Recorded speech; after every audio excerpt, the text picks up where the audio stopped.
Yo, what's good, YouTube? And today we are back with another video. The draft night one is over with. And let me know in the comment section if your team drafted what y'all needed to help with y'all foresee of the future of the franchise and that organization.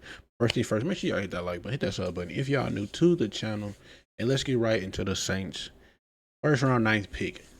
Saints first round ninth pick was Kelvin Banks Jr. Now, how I see it is, we know Mickey Loomis, Kellen Moore is new, so they also they will say in previous interviews that you got to build from the inside out, which is fine. But we have been building from the inside out, and I feel like with all the injuries last year, I was going to say yesterday. I don't know why I was going to say yesterday. With all the injuries last year, adding Kelvin gives some depth to the positions that we need, and also he can maybe rotate in, or he can start at the left tackle. Talisi Fuaga moves back to right tackle, and you push Trevor Penning at guard. It's like history repeating itself, because at one point in time back then, I think the Super Bowl team or right before, they drafted a right tackle. He didn't pan out as right tackle. Then they moved him to right or left guard, and he was a Pro Bowl, foreseeable future Hall of Famer for the New Orleans Saints. So I'm guessing that's what they could do with Trevor Penning. If they do that with Trevor Penning, then how I see the team is Kelvin Banks on the left, not Trevor Penning, Talisi Fuaga on the right, Penning at left guard, Eric McCoy at center, Cesar Ruiz at right guard. Now that leaves Nick Saldiveri. Nick Saldiveri did good last year, but he did get injured, so we don't know I don't know the status on him at all. But also, with this being the first round, first day night, I feel like he could have waited for O lineman. But I understand you want to get the best on the board that is ranked highly. You got best available. He was the best available at that time. At ninth, he was, as an O lineman, he was the best available. I saw the Chiefs got a tackle too. That was best available for them. Cause I'm guessing if we didn't pick Kelvin, I think the Chiefs was gonna pick Kelvin, and they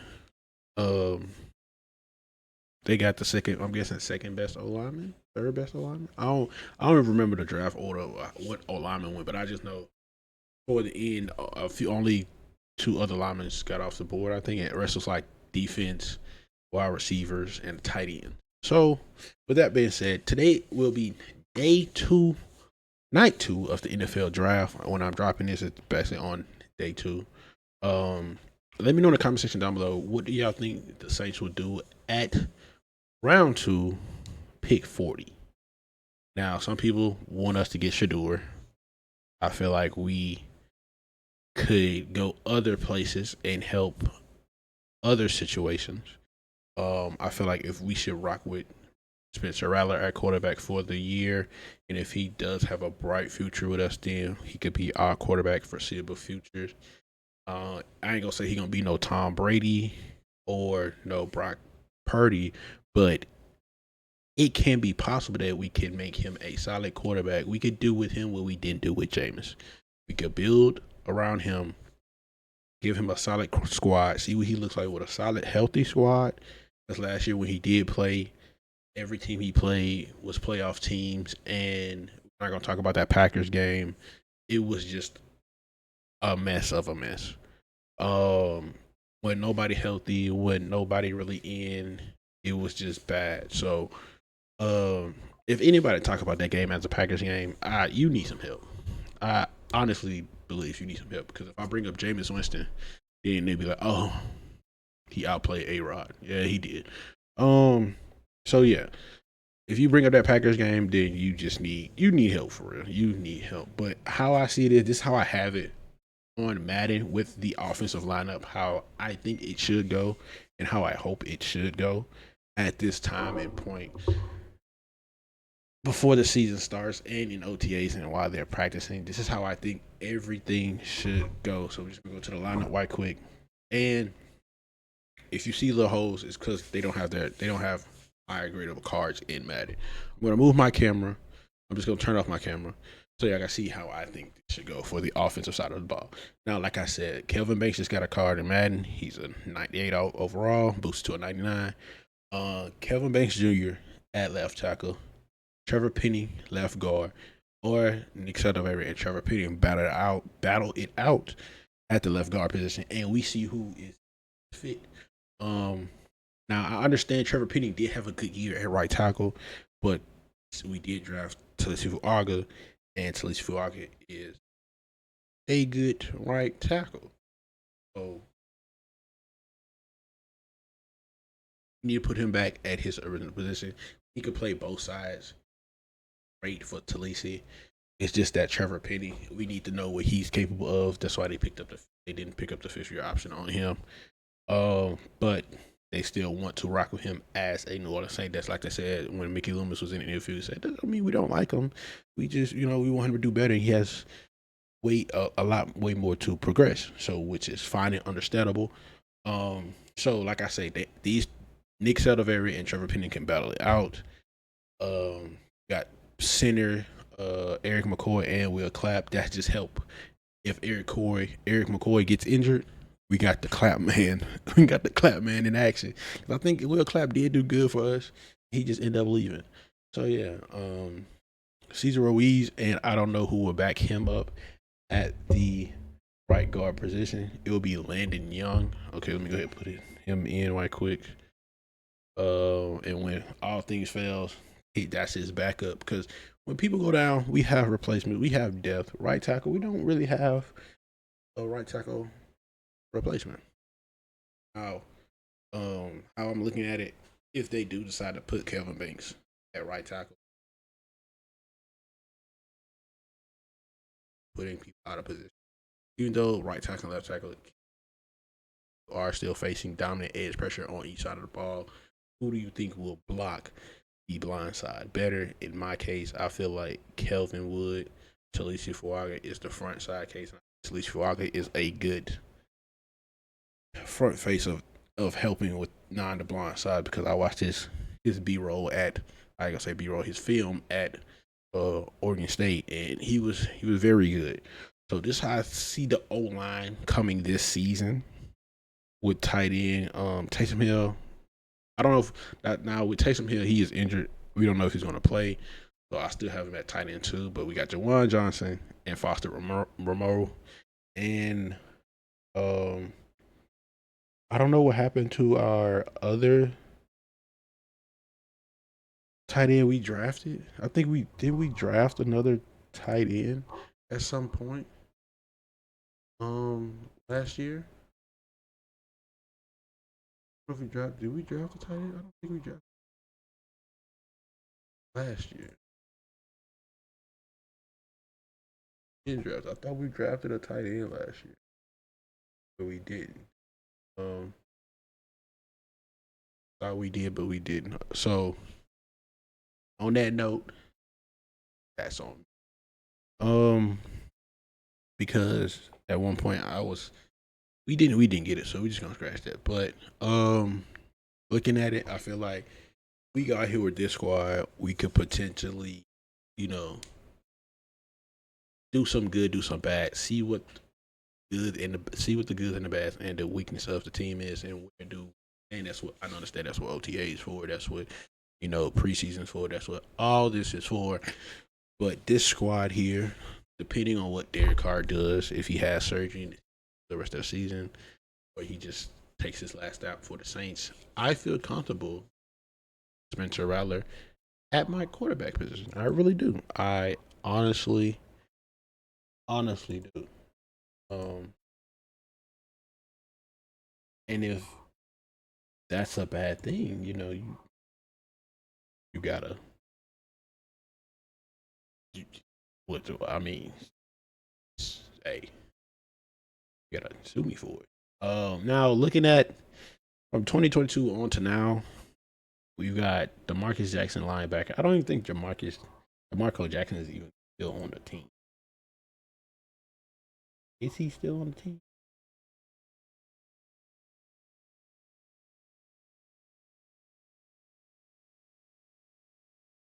I'm looking out. I don't think DeMarco Jackson's not even on the team anymore. That's kind of yeah. Well, we still got Isaiah Foskey on the team who ain't really produced anything. Oh, we do got DeMarco Jackson. He was injured. Okay. So looking at the roster from last year, we got Jordan Jackson. Not like all these. This is the time where I feel like all the rookies that we signed from 2022 on to now can produce and just flourish because it'll be great if Chris Olave have a good year, Trevor Penning starts at left guard, have a good year, Alontae Taylor in the slot has a good year, DeMarco has a good year, help Jordan Jackson has a good year. Like it'll help. Like okay, we're fine. 2022 panned out, worked out. We hit those 5 picks, they worked out. That's phenomenal. Then we go look at the 2023 roster.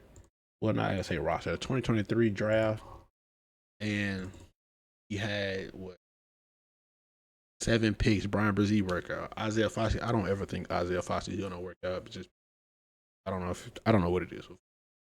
Uh, Kendre Miller. I like his willingness to. He wants to.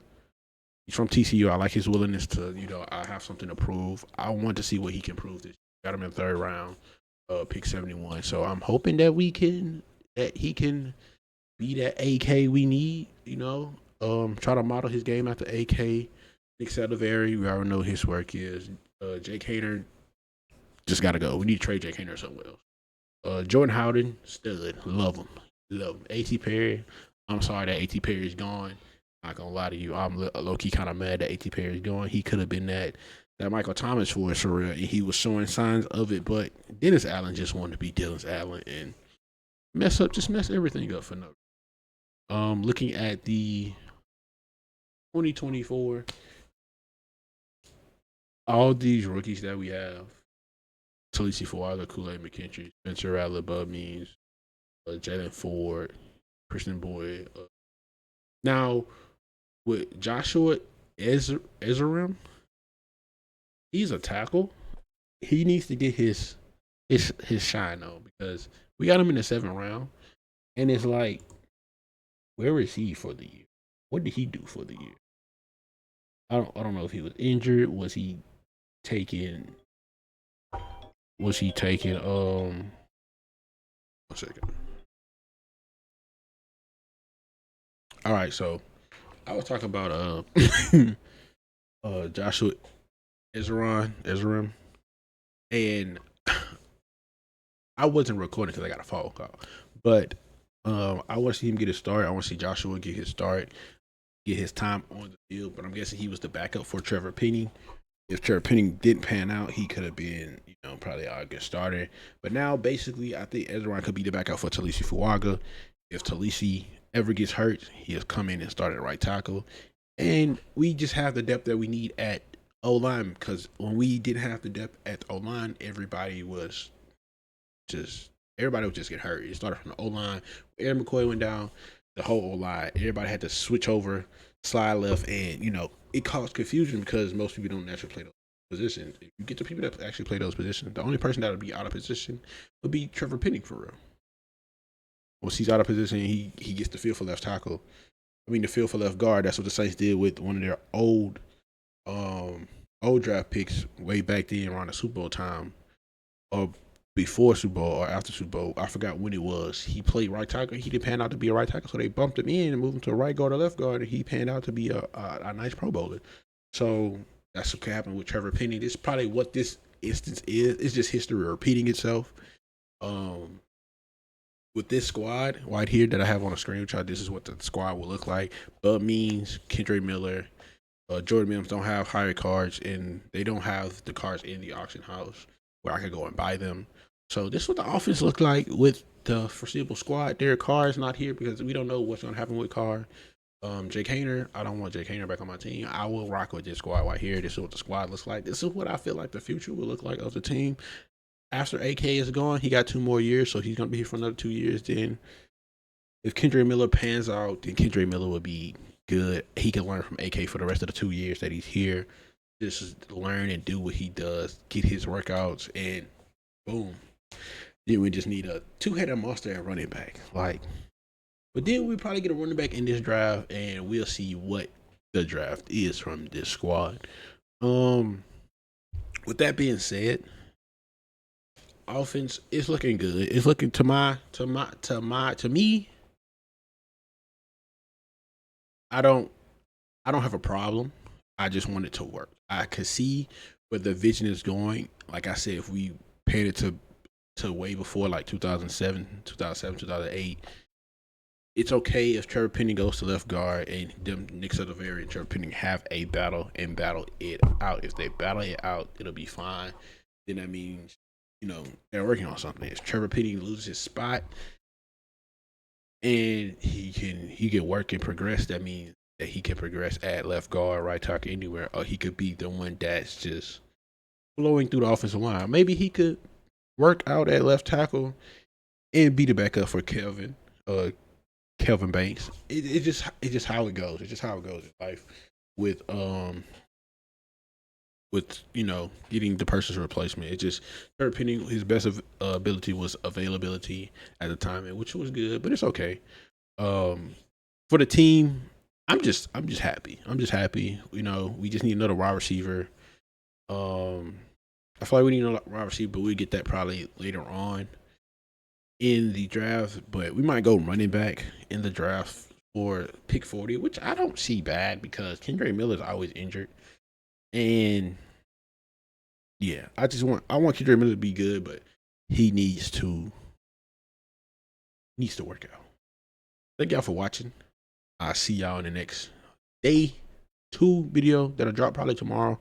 If I try to drop it tonight, then I'll try to drop it tonight.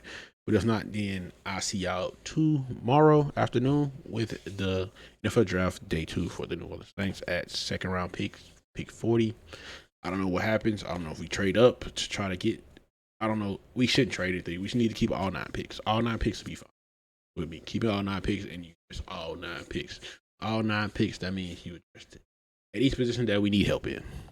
But this is boy Charles, who that nation up. With Future, it's the rebuild time basically for me. It's rebuild time, and that's all I have to say. But it's your boy Charles. We out. Kind of repeating myself. We out, and I'll see you in the next video. See you later. Peace out.